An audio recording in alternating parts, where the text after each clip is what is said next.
Selamat berjumpa kembali para sahabat. Kita akan melanjutkan pembahasan setelah sebelumnya kita membahas 5 level kepemimpinan secara garis besar.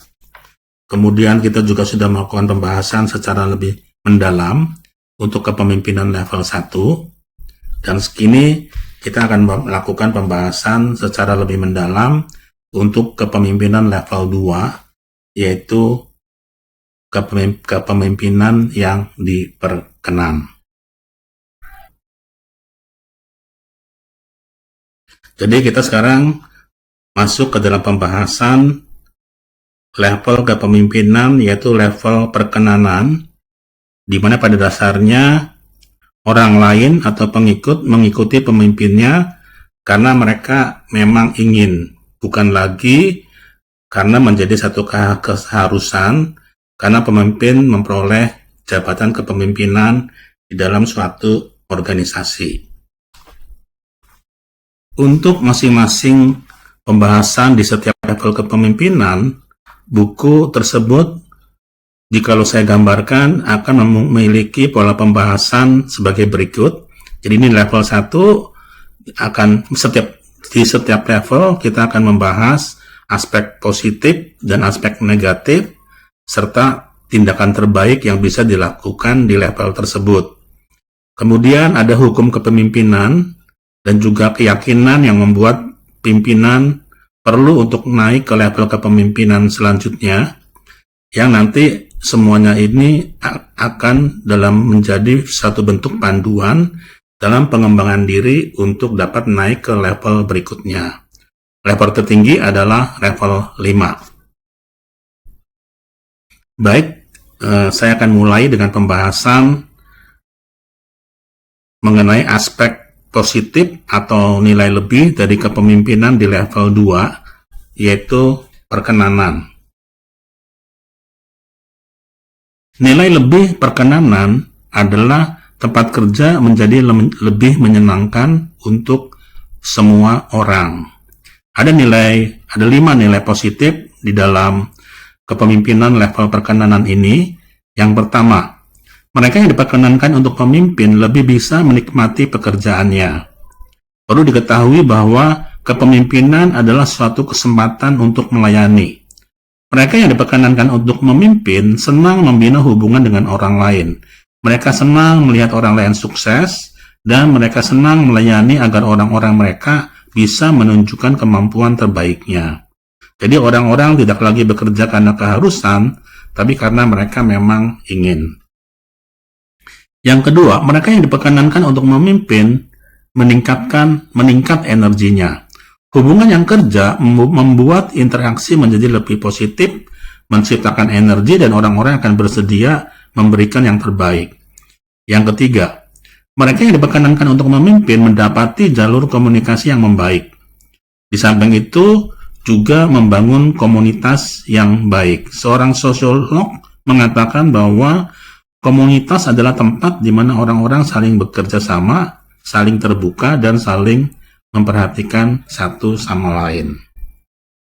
Yang keempat, mereka yang diperkenankan untuk memimpin tahu bahwa setiap orang sangat berharga. Jika Anda ingin bekerja sama dengan orang-orang, buatlah mereka merasa bahwa mereka penting, dan lakukanlah itu dengan ketulusan dan kerendah hatian. Penghargaan dan rasa hormat dari orang lain dapat membuat seseorang sangat bersemangat, dan sebagai seorang pemimpin di level 2, yaitu level perkenanan, Anda harus memperhatikan keunikan orang lain, belajar menghargai perbedaan, dan memperlakukan mereka sebagai seorang pribadi. Yang kelima, perkenanan membuat pemimpin mulai dipercaya. Semakin dalam rasa percaya yang Anda kembangkan, semakin kuat pula hubungan itu, dan semakin besar kemungkinan seseorang diperkenankan untuk memimpin. Rasa percaya dibutuhkan untuk membuat orang merasa cukup aman saat menciptakan, membagi, mempertanyakan, berusaha, dan mengambil risiko. Tanpa itu, kepemimpinan lemah dan kerjasama tidak mungkin terjadi. Nah, bagaimana dengan sisi negatif dari level 2, yaitu perkenanan ini? Sebagai ringkasnya, Anda di sini ditekan untuk membina hubungan yang positif. Sisi negatif yang pertama, pemimpin yang memperoleh perkenanan terlihat terlalu lunak bagi beberapa orang. Membina hubungan dan memperhatikan orang lain bisa dinilai sebagai kelemahan, khususnya oleh pemimpin yang berorientasi pada tindakan. Beberapa orang membuangnya, dan ini adalah sebuah kesalahan besar. Jika Anda membina hubungan namun tidak produktif, Anda dan tim Anda tidak akan memperoleh kemajuan apapun. Sebaliknya, jika Anda produktif namun tidak membina hubungan, dalam jangka panjang Anda akan gagal, karena Anda membuat mereka kelelahan. Untuk berhasil memimpin, Anda harus mempelajari keduanya. Yang kedua, diperkenankan untuk memimpin bisa membuat mereka yang berprestasi merasa frustasi. Mereka yang berprestasi tinggi ingin menyelesaikan banyak hal dan tidak ingin melambat dengan alasan apapun juga. Diperkenankan untuk memimpin dan membina hubungan yang baik membutuhkan waktu lama, dan ini akan membuat pengikut yang berprestasi tinggi menjadi tidak nyaman karena menjadi lambat. Nah, jika Anda adalah peraih prestasi tinggi, Anda mungkin bisa berkata demikian. Saya rasa seorang pemimpin tidak benar-benar membutuhkan level 2, yaitu membina hubungan untuk menjadi seorang pemimpin yang baik. Menurut John, saat Anda menggerakkan orang untuk meraih prestasi, sekalipun itu dengan mengandalkan jabatan, namun Anda tidak membina hubungan, akan ada sebagian dari mereka yang ingin melihat Anda kalah. Ada ungkapan yang mengatakan, jika Anda menginjak kaki orang lain saat mereka sedang berjalan naik, Anda akan membuat mereka ingin menjegal Anda hingga jatuh. Sisi negatif yang ketiga, pemimpin yang memperoleh perkenanan bisa saja dimanfaatkan. Ya, mereka pengikut kadang-kadang menyalahartikan kebaikan sebagai kelemahan. Dukungan ditafsirkan sebagai tidak lagi perlu adanya batasan-batasan. Sebagai hasilnya, mereka memanfaatkan pemimpin mereka. Nah, saat Anda membina hubungan, Anda akan menemukan 4 jenis atau 4 tipe orang. 1. Pengambil. Mereka menggunakan pengaruh Anda namun menyimpan sendiri hasilnya. Pembangun. Mereka yang menjadikan diri mereka sendiri dan diri Anda menjadi lebih baik. Kemudian, tipe kenalan. Mereka yang menjalani hubungan namun tidak pernah melakukan apapun dengan hubungan itu. Dan yang terakhir adalah jenis orang atau tipe teman. Mereka yang menikmati hubungan namun tidak pernah mengambil keuntungan yang tidak adil dari hubungan tersebut. Membina hubungan adalah sebuah risiko. Nah, ini keadaannya sama seperti saat kita jatuh cinta. Kita bisa saja menjaga diri untuk tidak pernah tersakiti. Namun, kita juga tidak akan pernah memiliki kesempatan untuk memiliki hubungan yang dalam dan penuh arti yang akan memperkaya hidup kita. Nah, John berharap agar kita memilih untuk membina hubungan.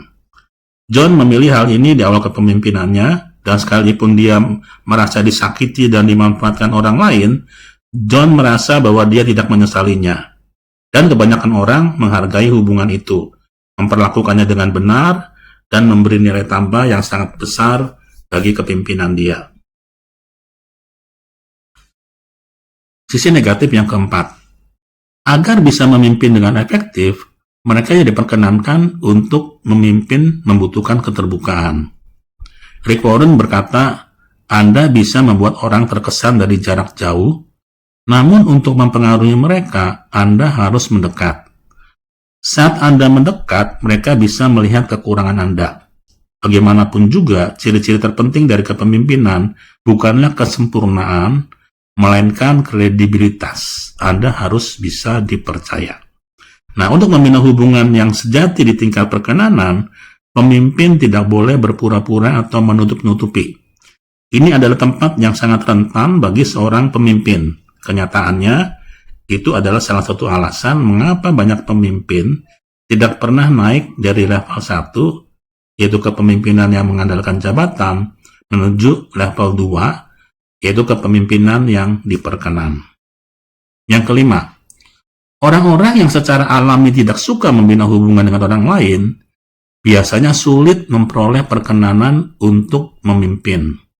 Menurut pengalaman John, seringkali orang yang tidak disukai itu biasanya tidak menyukai orang lain.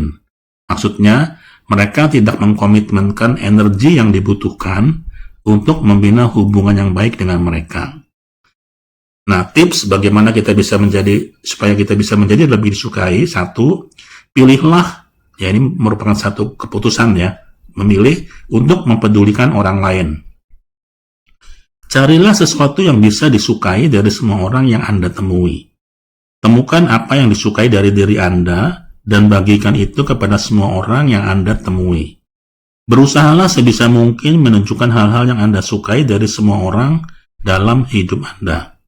Jika Anda ingin memperoleh perkenanan orang lain dan memimpin dengan efektif di level perkenanan, Anda harus menyukai orang lain dan menjadi lebih disukai. Yang keenam, diperkenankan untuk memimpin memaksa Anda untuk menghadapi seseorang seutuhnya. Pemimpin yang baik memahami bahwa inti kepemimpinan adalah menerima hal-hal yang baik, yang buruk, dan yang jelek dalam diri semua orang. Mereka melakukan ini di level perkenanan. Ahli kepemimpinan, Warren dan Burt menyatakan, kami mendapati bahwa semakin tinggi jabatan seseorang, tanggung jawabnya semakin bersifat interpersonal, yaitu berhubungan dengan orang lain. Eksekutif, puncak kami, menghabiskan 90% waktu mereka untuk menghadapi kekacauan yang berhubungan dengan karyawan. Nah, hal yang terpenting dari level 2 ini, yaitu level perkenanan, adalah bahwa sebagian besar dari sisi negatif kepemimpinan datang dari membina hubungan dengan orang lain. Baik, sekarang kita masuk ke yang ketiga. Setelah kita membahas aspek positif dan aspek negatif, kita bisa mengambil satu langkah apa tindakan terbaik di level kedua yang disamarikan menjadi bagaimana cara memperoleh perkenanan orang lain. Nah, tindakan terbaik di level perkenanan ini, yang pertama, binalah hubungan dengan diri Anda sendiri sebelum membina hubungan dengan orang lain. Ini berdasarkan prinsip cermin. Orang pertama yang harus kita periksa adalah diri kita sendiri. Maka membina hubungan harus selalu diawali dengan diri sendiri. Apa artinya? Yang pertama, orang pertama yang harus saya kenali adalah diri saya sendiri. Artinya, kita harus memiliki kepedulian terhadap diri sendiri. Jadilah murid bagi diri Anda sendiri. Pelajari apa yang menjadi kekuatan, kelemahan, cara Anda berpikir, merasakan, dan bertindak dalam segala keadaan. Setelah itu, lupakan diri Anda sendiri dan fokuslah pada orang lain. Awali hubungan dengan orang lain tersebut dari titik kekuatan mereka, bukan dari titik kelemahan orang mereka. Yang kedua, orang pertama yang harus saya hadapi adalah diri saya sendiri, yaitu gambar diri. Cobalah berdamai dengan diri sendiri. Ada banyak hal yang bisa Anda ubah, dan ada banyak hal yang tidak bisa Anda ubah. Terimalah itu. Yang berikutnya, orang pertama yang akan memberi saya masalah adalah diri saya sendiri. Kita mesti jujur pada diri sendiri. Kebanyakan orang menginginkan perubahan, namun tidak bersedia mengembangkan diri. Jika ingin membina hubungan, Anda harus jujur. Mulailah dengan jujur pada diri sendiri. Berikutnya, orang pertama yang harus saya ubah adalah diri saya sendiri. Untuk itu kita perlu melakukan pengembangan diri. Seringkali kita merasa bahwa sumber masalah berasal dari luar diri kita. Namun kenyataannya, banyak dari masalah ini datang dari dalam diri kita sendiri. Berikutnya, orang pertama yang bisa membuat perbedaan adalah diri saya sendiri. Jadi kita harus mengambil tanggung jawab pribadi. Setiap prestasi besar diawali dengan komitmen untuk membuat perbedaan. Jika Anda tidak menerima tanggung jawab itu, maka jangan harap hidup Anda di masa yang akan datang berbeda dengan kehidupan Anda saat ini. Tindakan terbaik yang kedua, Kembangkan gaya kepemimpinan yang berorientasi pada orang lain. Hart berkata, jika seorang pemimpin tidak peduli pada orang lain, tidak sensitif terhadap harapan dan aspirasi orang-orang yang ia pimpin, dan tidak mampu menganalisa dorongan-dorongan emosi yang menyebabkan seseorang menunjukkan perilaku terburuk, ia tidak akan bisa menjadi produktif dan berhasil, seberapapun seringnya insentif lain diberikan. Untuk itu, Anda harus menunjukkan suasana hati yang konsisten, mempertahankan sikap optimis, memiliki telinga yang mendengarkan, dan menunjukkan siapa diri Anda sesungguhnya pada orang lain. Tindakan terbaik yang ketiga, yaitu dengan mempraktekkan The Golden Rule. The Golden Rule berkata bahwa perlakukanlah orang lain sebagai Anda ingin diperlakukan. Nah, The Golden Rule ini adalah panduan yang paling sederhana, mendalam, dan paling positif untuk menjalani hidup.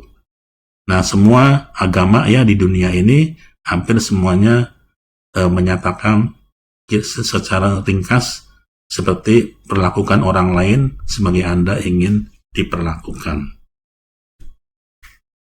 Tindakan terbaik yang keempat, jadilah motivator utama bagi tim Anda. Bunda Teresa berkata, kata-kata yang manis mungkin singkat dan mudah diucapkan, namun gema yang terdengar akan berhasil. Hampir semua orang merasa senang saat ia dikuatkan.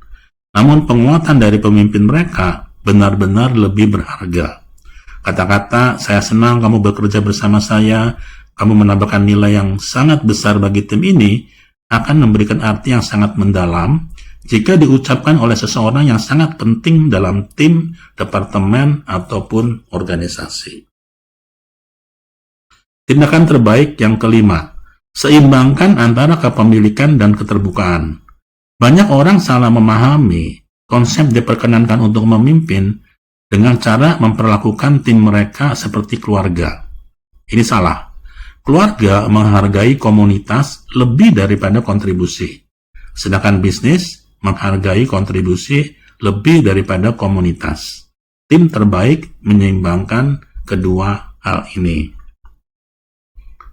Mempedulikan orang lain tidak berarti bahwa Anda membiarkan mereka bekerja tanpa tanggung jawab. Jika Anda mempedulikan orang lain, perlakukan mereka dengan rasa hormat, dan binalah hubungan yang positif. Anda memiliki banyak kesempatan untuk melakukan diskusi yang sulit dan berterus terang dengan mereka. Nah, sebelum Anda berdiskusi, tanyakan pertanyaan sederhana pada diri sendiri. Orang ini tidak mampu atau tidak mau? Tidak mampu adalah masalah keahlian, sedangkan tidak mau adalah masalah sikap. John yakin bahwa semua orang bisa mengubah sikap dan meningkatkan kemampuan mereka. Nah, berikutnya Anda perlu memahami bagaimana kepedulian dan keterbukaan itu saling bekerja sama untuk membantu seorang pemimpin berhasil di level 3. Kepedulian menghargai orang itu sendiri, sedangkan keterbukaan menghargai potensinya. Mempedulikan orang lain menunjukkan bahwa Anda menghargai mereka, untuk itu jujurlah mengenai bidang-bidang yang harus mereka perkembangkan. Nah, hal ini memang membutuhkan keterbukaan.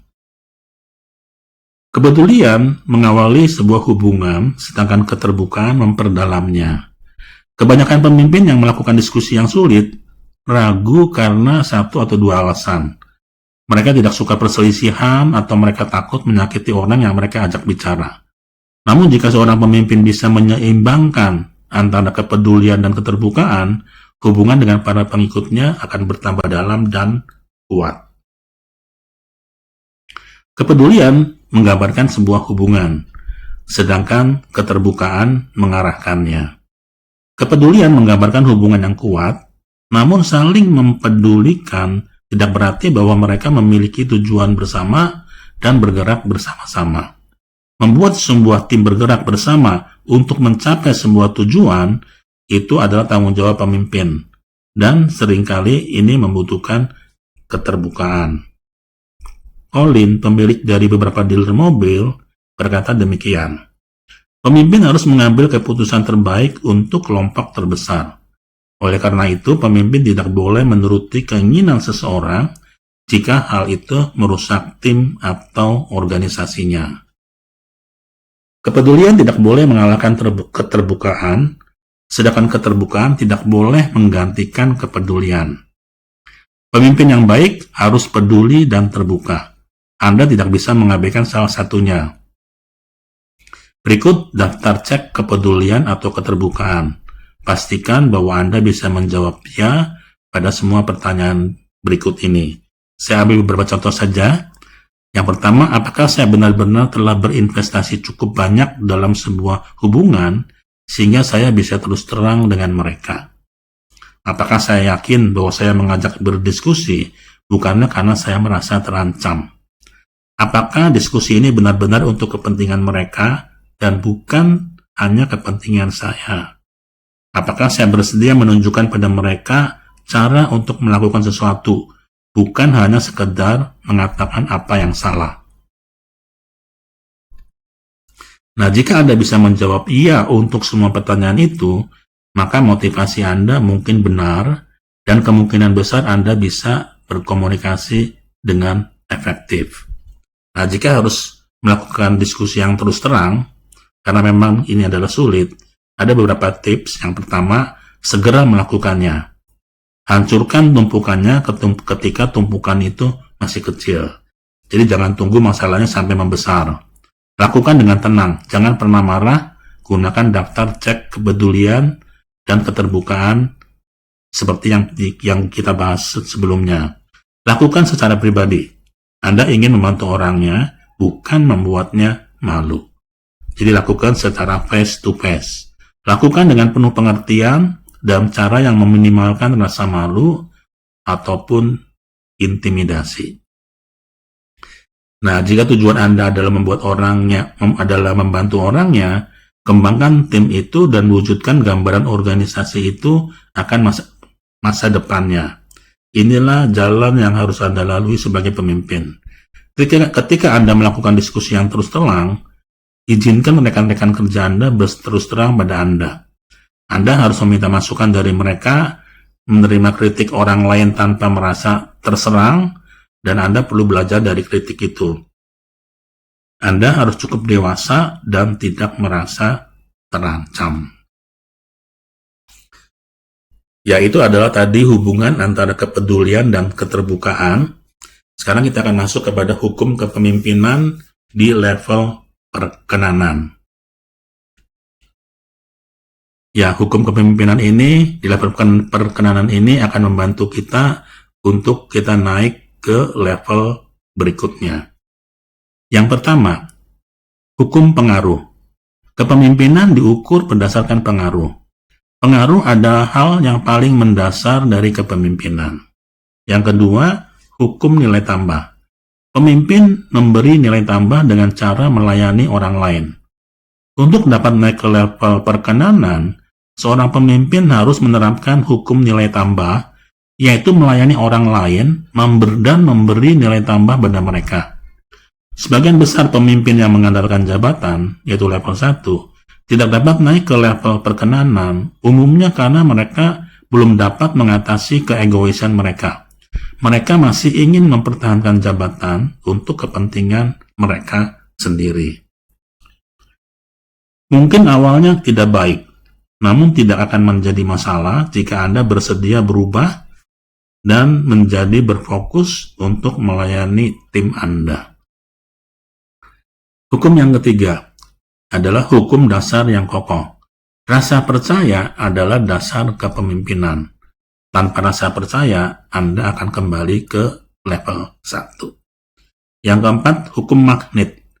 Jati diri Anda ditentukan oleh siapa yang tertarik pada Anda. Orang-orang cenderung berkumpul atau berkelompok berdasarkan usia, nilai, latar belakang, pola pikir, dan karakter yang sama. Menurut John, pemimpin menarik orang lain sesuai dengan jati diri mereka, bukan siapa yang ingin mereka tarik. Jika orang-orang di dekat Anda saling membangun, tidak membatasi diri berdasarkan tanggung jawab mereka, bisa diajari dan produktif, maka ini menunjukkan bahwa Anda sudah memimpin dengan baik. Sebaliknya yang terjadi, ini menunjukkan bahwa Anda belum memimpin dengan baik. Ubahlah diri Anda terlebih dahulu sebelum Anda ingin mengubah tim Anda. Yang kelima, hukum koneksi. Pemimpin menyentuh hati sebelum meminta bantuan. Binalah hubungan jika Anda ingin memperoleh perkenanan dari orang lain. John mendefinisikan membina hubungan sebagai memiliki kemampuan untuk memahami dan merasakan apa yang orang lain rasakan dengan cara yang dapat meningkatkan pengaruh dalam diri mereka. Hukum yang keenam, hukum kepercayaan. Sebelum bisa mempercayai gambaran seorang pemimpin akan masa depan organisasi mereka, orang-orang harus bisa mempercayai pemimpin itu terlebih dahulu. Sebelum meminta orang lain untuk bersama-sama bergerak maju mewujudkan impian, pertama-tama mereka harus mempercayai Anda sebagai pemimpin. Sebelum mereka mempercayai Anda sebagai pemimpin, Anda harus memperoleh perkenanan mereka untuk memimpin. Yaitu adalah hukum agar dapat naik, agar kita dapat mengatasi ya untuk mencapai ke level yang berikutnya. Nah, yang kelima kita akan membahas apa yang menjadi keyakinan yang membuat seorang pemimpin perlu untuk naik ke level berikutnya. Di sini adalah perlu naik ke level 3, yaitu kepemimpinan yang berdasarkan produktivitas. Nah, keyakinan yang membuat pemimpin naik ke level 3, ya dari level 2 ke level 3. Ada 3 hal yang harus diperhatikan. Untuk menjadi pemimpin yang baik, membina hubungan saja tidak cukup. Perkenanan adalah dasar bagi kepemimpinan yang baik, namun seharusnya itu bukanlah tujuan akhir Anda. Yang kedua, masing-masing pihak harus mengembangkan diri. Orang-orang harus mengembangkan diri bersama-sama dan saling menyesuaikan diri. Ini tidak terjadi begitu saja, namun harus dengan disengaja dilakukan, layaknya seperti dinamika hubungan jangka panjang suami istri. Anda harus mengembangkan diri bersama, jika tidak, kemungkinan besar Anda akan terpisah. Keyakinan yang ketiga, hubungan yang sudah dibina layak untuk dipertaruhkan agar gambaran akan masa depan terwujud. Jika gambaran akan masa depan sesuai harganya dengan upaya Anda dalam membina tim, maka hubungan itu layak dipertaruhkan, dan ini dapat menciptakan tekanan dalam diri Anda sebagai seorang pemimpin. Ajaklah tim Anda untuk keluar dari zona nyaman. Mereka bisa saja gagal, jatuh, atau bahkan marah. Jika Anda mengambil risiko dan menang, maka tim atau orang-orang Anda akan merasa percaya diri dan tim akan siap untuk menghadapi tantangan yang lebih berat. Sebaliknya, jika Anda mengambil risiko dan gagal, Anda harus membina ulang hubungan itu untuk memulihkan rasa percaya mereka kepada Anda.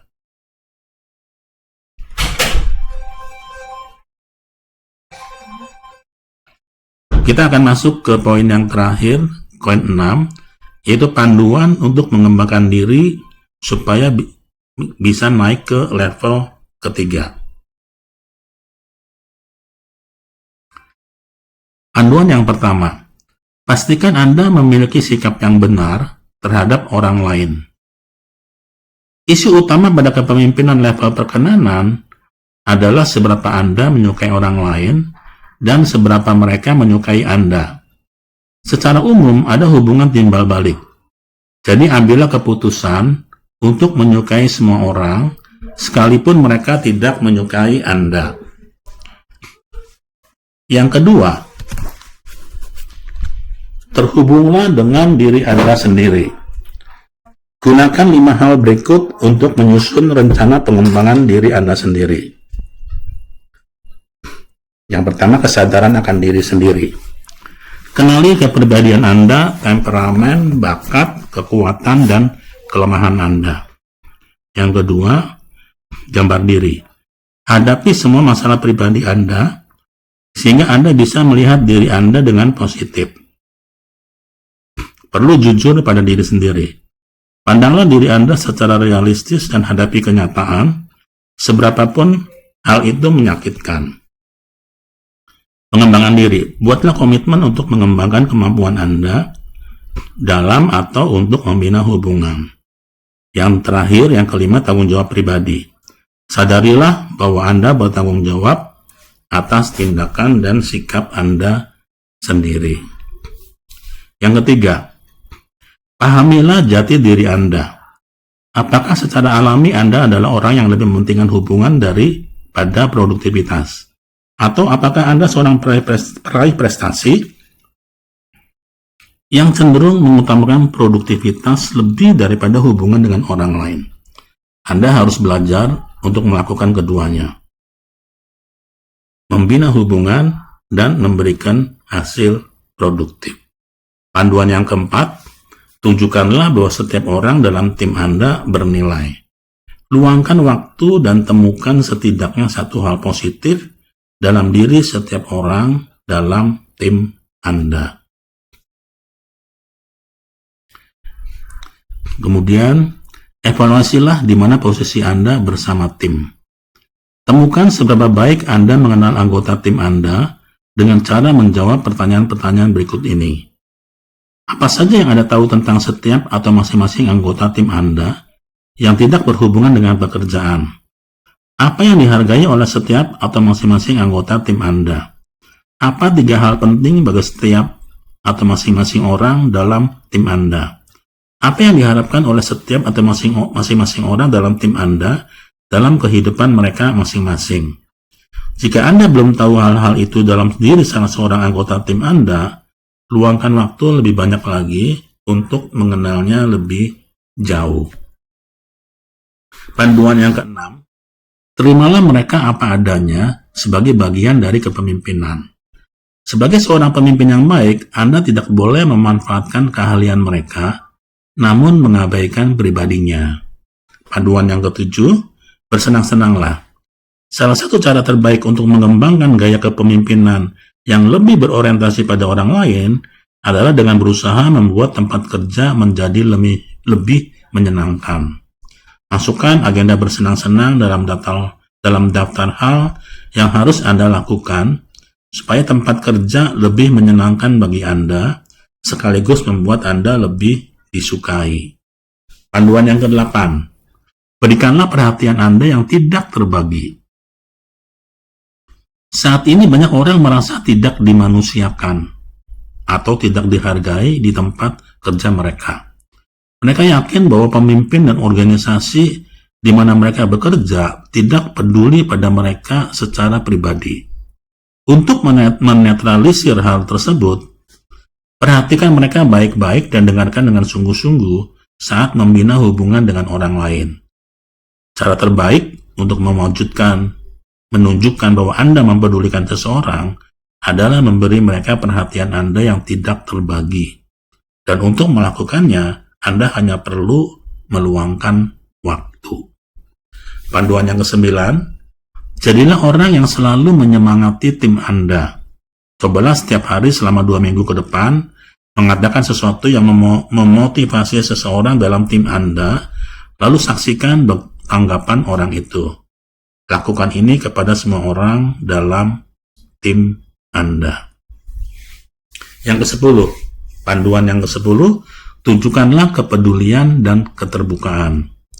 Jika Anda mempedulikan orang-orang Anda, sebaiknya Anda jujur dengan mereka dengan cara yang membantu mereka. Saat Anda melihat bahwa seseorang dalam tim Anda melakukan kegagalan, segera jadwalkan untuk bicara dengan orang itu. Gunakan daftar cek kepedulian dan keterbukaan untuk memastikan Anda melakukannya dengan benar. Dan ingat, Anda tidak mungkin salah jika mempraktekkan the golden rule.